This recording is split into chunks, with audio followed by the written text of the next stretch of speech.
guys, I'm Beth Hochberger, CPA, CGMA, and today's topic. So I've moved to Florida. Now what?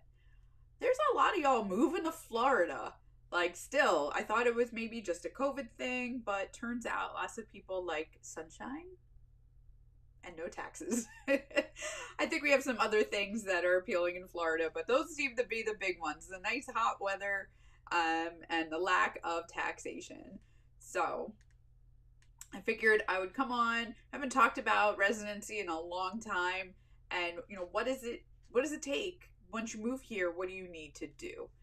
So the most important things, and it's going to be a little bit of a shock if you've ever driven in Florida, but the most important things as far as establishing residency, besides just your length of stay, like how long are you here, revolve around your cars. So the Florida wants you to register your car within 10 days of moving here. And within 30 days, change your driver's license and update that to be a Florida driver's license. Now, the reason I say it might be surprising that the requirements revolve around driving is if you've ever driven in Florida, specifically in the greater Miami area, we have some crazy, crazy drivers. So it's sometimes surprising that they even have driver's licenses, to be honest. But in all seriousness, you move here, like when you have the intention of moving here and being here and becoming a resident, besides needing to be here 183 days to establish residency, you do need to transfer over your auto registration and your driver's license pretty quick. Now, I usually suggest to people there's a whole bunch of other things that you might want to do once you move to Florida. For example, if you're buying your house, and some areas that could be a challenge, like again, greater Miami. It's expensive and there's not a lot of inventory.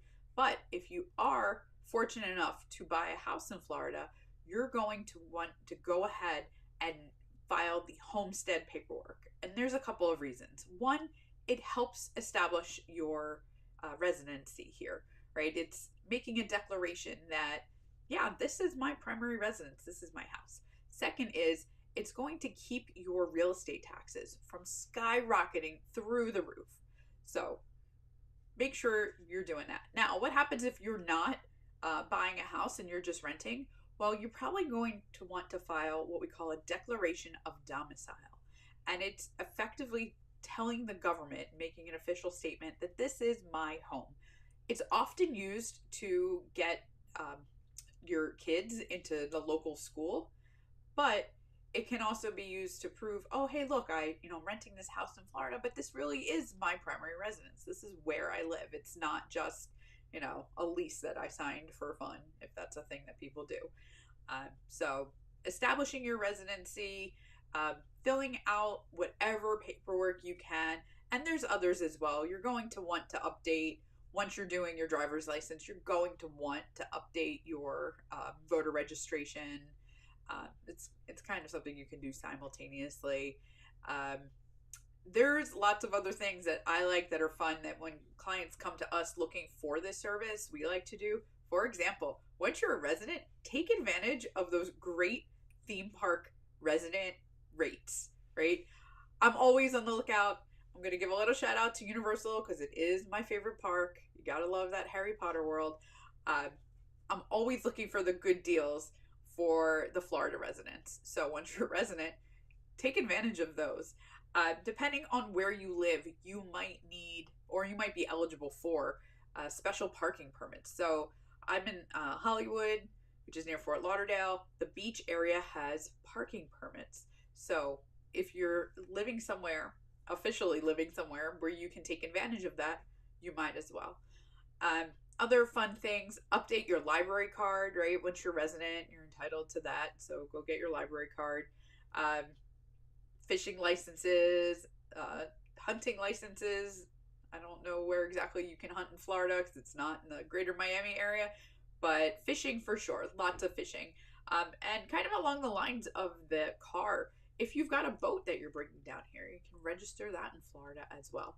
So the real reason you're doing this, besides some of it is a legal obligation, like updating your car registration and your driver's license, but if you are leaving a high income tax state like New York or California, you're going to want to build up a defense in the event that an auditor from the state that you left comes and says, hey, I don't believe you really left.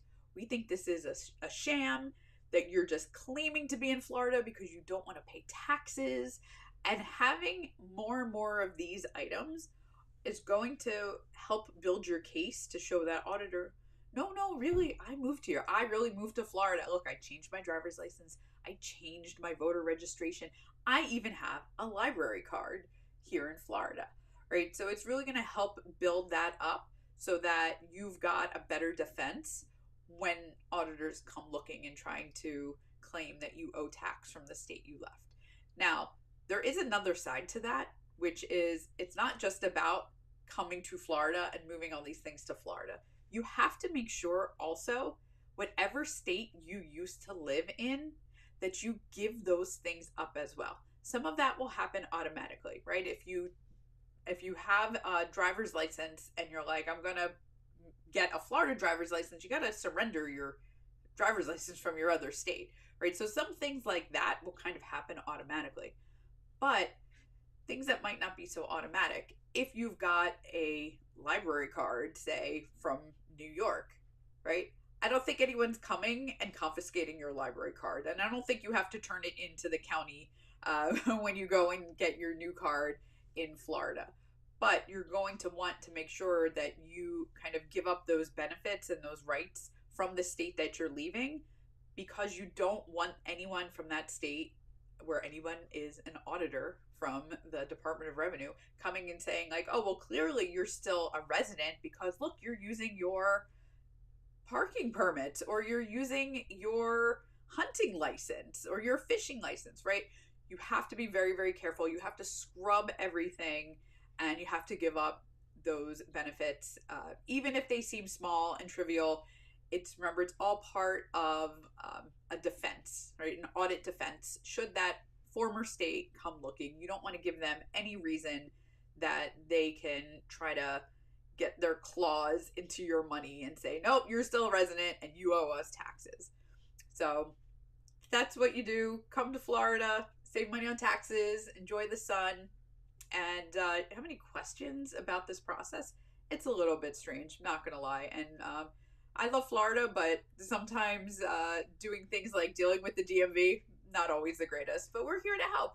So if it's something that you need help with, if you're trying to relocate to Florida, you're trying to establish your residency, give us a shout, and we'll see you next time. Thanks.